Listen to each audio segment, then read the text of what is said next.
मूर्ख से पड़ा पाला। तो चलिए पढ़ते हैं अकबर बीरबल की यह इंटरेस्टिंग स्टोरी। बादशाह अकबर अपने मन में आने वाले हर तरह के सवाल, चाहे वह कितने ही ऊट पटांग क्यों ना हो, हमेशा बीरबल से पूछ लेते थे और अपेक्षा रखते थे कि बीरबल उसे उसका उत्तर दे। एक बार अकबर और बीरबल साथ में बैठे हुए थे। तब अकबर ने बीरबल से कहा, बीरबल, मुझे एक ख्याल हमेशा ही आता है कि तुम जो इतने बुद्धिशाली हो, तो तुम्हारे जो पिता हैं वह कितने बुद्धिशाली होंगे।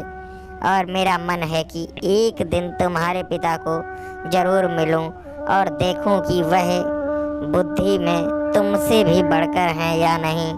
बीरबल ने अकबर से कहा, महाराज, मेरे पिता एकदम सीधे साधे भोले भाले और गांव देहात में रहने वाले सरल आदमी हैं। उनसे मिलकर आपको कुछ भी हासिल नहीं होगा, इसलिए अच्छा होगा आप उनसे मिलने का ख्याल छोड़ दें।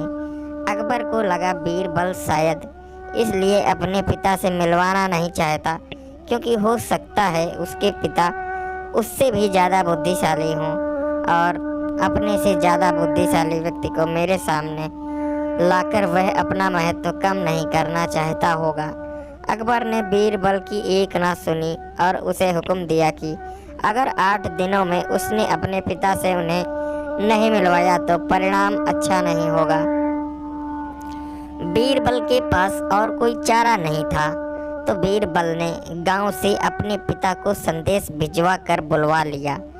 बीरबल अब सच में दुविधा में था क्योंकि उसके पिता सच में बहुत सरल और भोले भाले आदमी थे। बीरबल ने अपने पिता को अच्छे नए कपड़े खरीद कर दिए और उन्हें एक बात कही कि चाहे कुछ भी हो जाए, अकबर कुछ भला बुरा कहे या गुस्सा करे, आपको उनके सामने बिल्कुल मुंह नहीं खोलना है। बीरबल के पिता अपने बेटे की बात मानकर अकबर के दरबार में गए। उनको देखते ही अकबर ने पहचान लिया कि वह बीरबल के पिता हैं, लेकिन सिर्फ बात शुरू करने के लिए अकबर ने कहा, क्या आप ही बीरबल के पिता हैं? बीरबल के पिता बिना कुछ बोले वहीं पर शांति से खड़े रहे, जैसे उन्हें अकबर की भाषा समझ में ही ना आ रही हो। अकबर ने एक के बाद एक कई सवाल किए। आपके गांव का नाम क्या है? गांव में सभी लोग कैसे हैं? इस साल बारिश हुई या नहीं? और फसल कैसी है? लेकिन बीरबल के पिता अपने बेटे के समझाए अनुसार एक भी शब्द नहीं बोले। अकबर को गुस्सा आ गया और वह बड़बड़ाने लगा, कैसे मूर्ख से आज पाला पड़ गया है। मेरी हिम्मत ही मारी गई थी जो ऐसे मूर्ख को अपने पास बुलवाया, जो इतने सरल सवालों के जवाब भी नहीं दे सकता।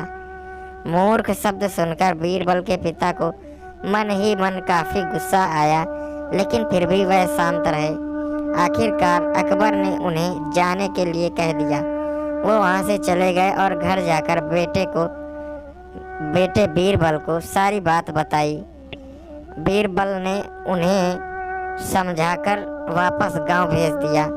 2 दिनों बाद जब अकबर बीरबल से मिला तो अकबर बीरबल से पूछने लगा, बीरबल, एक बात बताओ, जब हमारा पाला किसी मूर्ख से पड़ जाए तो उस स्थिति में हमें क्या करना चाहिए और कैसे करना चाहिए? बीरबल इसी मौके की तलाश में था। बीरबल ने तुरंत अकबर को जवाब दिया, महाराज, जब भी हमारा पाला किसी मूर्ख से पड़ जाए तो उस स्थिति में सबसे बेहतर जो हम कर सकते हैं वह है चुप रहना। ठीक उसी तरह जिस तरह से मेरे पिताजी आपके सामने चुप थे। यह सुनकर अकबर का मुंह देखने लायक था, क्योंकि बीरबल ने न सिर्फ अपने पिता का बदला ले लिया था, बल्कि यह भी साबित कर दिया था कि किस सच में अगर कोई मूर्ख है तो वह अकबर है, ना कि उसके पिताजी।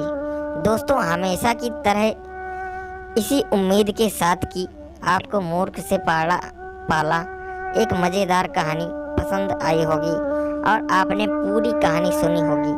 मैं दिल से आपको धन्यवाद करता हूँ। ऐसी ही मज़ेदार कहानियाँ हर दिन आप तक पहुँचें, इसलिए आप हमारी स्टोरी यूट्यूब चैनल से जुड़ सकते हैं। और सुन सकते हैं ऐसी ही बेहतरीन, इंटरेस्टिंग और मज़ेदार कहानियाँ सीधे अपने फ़ोन पर। धन्यवाद। चैनल को सब्सक्राइब और वीडियो को लाइक करना मत भूलें।